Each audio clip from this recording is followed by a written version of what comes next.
ছাড়ুন, কি করতেছেন আপনি? কোথায় যাচ্ছেন? আমি আপনাকে কোথাও, আরে আপনি পালাচ্ছেন কেন? আমি আপনাকে কোথাও যেতে দিব না। আরে হুজুর, কি ব্যাপার, আপনি বই নিয়ে আসেননি? না আমি আজকে পড়বো না। পড়বেন না মানে পড়বেন না কেন? হুজুর, এতদিন তো পড়ছি, আজকে না হয় পড়লাম না। আজকে আপনার সাথে আমার কথা আছে। দর্শক, আপনাদের মাঝে আজকে এমন একটা ভিডিও নিয়ে আসি, আপনারা দেখলে পুরাই অবাক হয়ে যাবেন। তো ভিডিওটা কি কি হয়েছিল চলুন আমরা দেখি। কথা আছে মানে কি কথা বলেন? এখানে বলা যাবে না। হুজুর, রুমে চলেন। আরে আপনি হাত ধরতেছেন কেন বারবার? আর রুমে কেন যাব? যা বলার এখানেই বলেন। এখানে বলা যাবে না তো। আপনি রুমে চলেন, আমি আপনাকে সব কিছু বলতেছি। আমি রুমে যাব না। আপনি যদি কিছু বলার থাকে এখানে বলেন, আর আপনি আমার থেকে দূরে গিয়ে বসেন। এরকম কেন করতেছেন? চলেন না হুজুর, বললামই তো আজকে বাসায় কেউ নেই, শুধু আমি এক। দর্শক কি বুঝলে? হুজুর তাকে পড়াতে আইছে, কিন্তু সে বলে আজকে আমি পড়বো না, আপনার সাথে ইমার্জেন্সি কিছু কথা আছে, রুমে চলেন। তার মানে কি বুঝতেছেন? এরপরে কি হয় চলুন দেখি। এর মধ্যে আপনিও আছেন, চলেন। বাসায় কেউ নেই মানে? বাসায় কেউ না থাকলে আমি কি করব? দেখুন, আপনি যদি না পড়েন তাহলে বলেন, আমি চলে যাই। চলে যাবেন মানে? চলে যাবেন কেন? শোনেন, আপনি আমাকে পড়াতে আসছেন, এখন আমি পড়বো না কি করব সেটা আমার বিষয়। আমি আজকে পড়বো না। আচ্ছা। চলেন আপনি আমার সাথে। আপনি আমার হাত ধরবেন না, বললাম তো, আপনি আমার থেকে দূরে বসেন।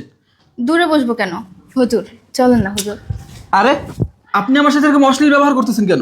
ছাড়ুন তো আরে আপনি। হুজুর দাঁড়ান, হুজুর দাঁড়ান। হুজুর, কোথায় যাচ্ছেন? আমি আপনাকে বললাম না আজকে আমি আপনাকে কোথাও যেতে দিব না। শোনেন, আপনি যদি আমার সাথে থাকেন আমি কাউকে বলবো না, এলাকার মানুষজনও জানতে পারবে না। আর আজকে আমার আব্বু আম্মু দুজনেই নাই। আরে ছাড়ুন তো আপনি। আরে হুজুর, ছাড়বো মানে?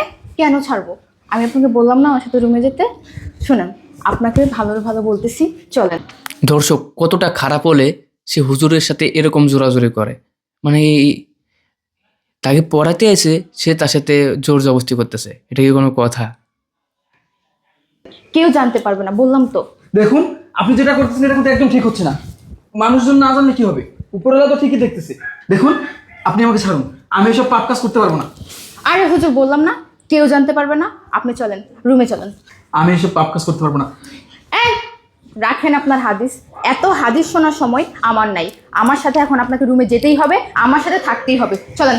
আরে কি করতেছেন স্যার? চলেন। আরে ছাড়ুন। আরে কি করতেছেন ছাড়ুন। বসেন এখানে। দেখুন, দর্শক শেষ পর্যন্ত কিন্তু তাকে রুমে জোর করে নিয়ে আইছে, এরপরে কি হয় আল্লাহই জানে। আপনার দোহাই লাগে, আপনি আমার সম্মানটা নষ্ট করবেন না। দেখেন হুজুর, আমি আপনাকে ভালোই ভালোই বলতেছি, বাসায় কেউ নেই, আর এই সুযোগ আপনি কখনোই পাবেন না। আপনার কি আমাকে ভালো লাগে না? হ্যাঁ, আমি কি দেখতে খারাপ? আপনি জানেন এলাকার কত মানুষ আমাকে বিয়ে করতে চায়, আর আপনি আমাকে কোনো পাত্তাই দিচ্ছেন না। দেখুন, আমি সুন্দরের পাগল না, আমি আল্লাহর পাগল। আর আপনি যেটা করতেছেন এটা হারাম। আমি হারাম কাজ করতে পারবো না। আমি একজন মসজিদের ইমাম। শুনেন হুজুর, আপনার এত জ্ঞান শোনার সময় আমার নাই। চলুন। আরে ছাড়ুন, কি করতেছেন আপনি?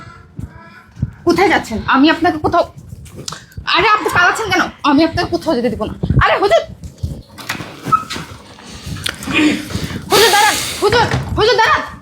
আরে কি হয়েছে ভাইজান? কি হয়েছে আমি আপনাকে বলতে পারবো না। আপনি আপনার বোনের কাছে জিজ্ঞেস করুন। এগুলো কেউ করে?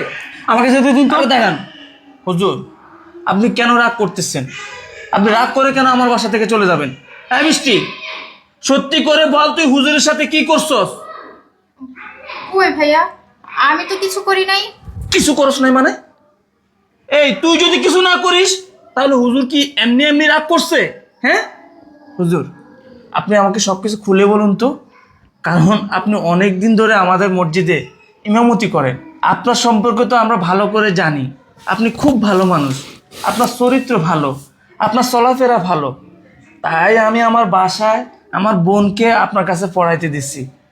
আমার বাবা মাও কিছু বলেনি, কারণ আপনাকে সবাই ভালো সম্মান করে। আপনি বলুন তো কি করছে ও আপনার সাথে? তাহলে শুনুন, আমি প্রতিদিনের মতো আজকেও আপনার বোনকে প্রাইভেট পড়াতে আসছি। তবে আজকে আপনার কেউ বাসায় ছিলেন না। ফাঁকা বাসা পেয়ে আপনার বোন আমার সাথে অনৈতিক কাজ করার চেষ্টা করেছে, আমাকে জোর জবরদস্তি করেছে। আমি তাকে অনেক রিকোয়েস্ট করেছি আমার সাথে এরকম না করতে, আমার সাথে খারাপ ব্যবহার না করতে। তারপরও সে আমার সাথে উল্টাপাল্টা কাজ করেছে। সে আমার হাত ধরেছে, আমার গায়ে হাত দিয়েছে। সে আমার সাথে খারাপ কাজ করতে চেয়েছিল। এখন আমি যখন চলে যেতেছিলাম আপনার সাথে দেখা, আমি আর কি বলবো, আমার এসব বলতে লজ্জা করতেছে। আর বিশেষ করে আপনি মসজিদের সভাপতি, এলাকায় আপনাদের একটা সম্মান আছে, নামডাক আছে। আপনারা হুজুর ফ্যামিলি, ভদ্র ফ্যামিলি, 5 ওয়াক্ত নামাজ কালাম পড়েন। আপনার বাবা একজন হাজি। আপনার কথায় আমি আপনার বোনকে প্রাইভেট পড়ানোর জন্য আসছি। এলাকায় আরও অনেকে আমাকে বলেছিল, কিন্তু আমি কারো বাসায় যাইনি। কিন্তু আপনার বোন আজকে আমার সাথে যা করলো, ছি। বৃষ্টি, হুজুর কি বলতেছে এসব? ভাইয়া, আমি তো হুজুরের সাথে একটু দুষ্টুমি করছিলাম। ভাইয়া, দর্শক কি বুঝলেন? তার ভাই যখন তাকে ধমক দিছে, সে বলে আমি তো হুজুরের সাথে একটু দুষ্টামি করছিলাম। এটা কি কোনো দুষ্টামি হলো বলেন আপনারা? আমি আসলে চাচ্ছিলাম একজন হুজুর আলেমদার ব্যক্তিকে বিয়ে করতে, তাই জন্য আমি ওনাকে পরীক্ষা করছিলাম। আমি ভাবছিলাম ওনাকে পরীক্ষা করে দেখি যে হুজুররা আসলে কেমন হয়। এখন ওনাকে পরীক্ষা করে আমি দেখলাম না, উনি আসলে অনেক ভালো মনের একজন মানুষ, অনেক চরিত্রবান। ভাইয়া, আপনি যদি কিছু মনে না করেন একটা কথা বলবো। হ্যাঁ, কি কথা বলবি বল। ভাইয়া, আমি ওনাকে বিয়ে করতে চাই।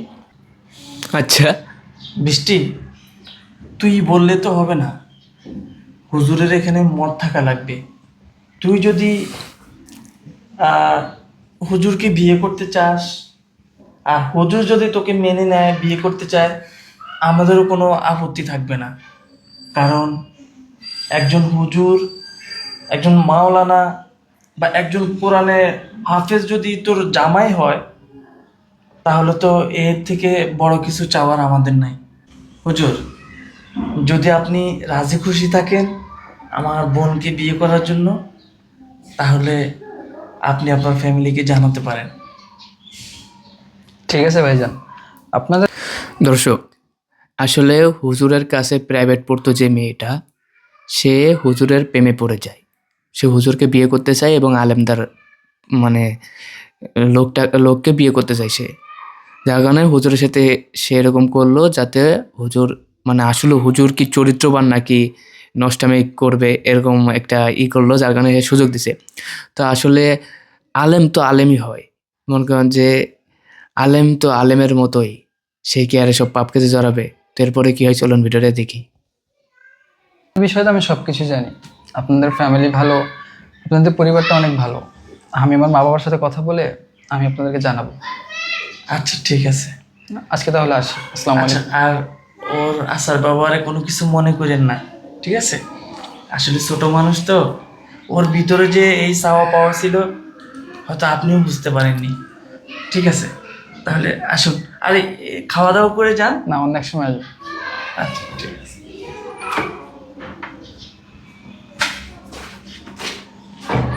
আব্বা মা আসেনি বাসায়? না, এখনো আসেনি। আচ্ছা, ভাইয়াকে খাবার দাও। আচ্ছা। দর্শক আপনারা কি বুঝলেন এই ভিডিওটা দেখে?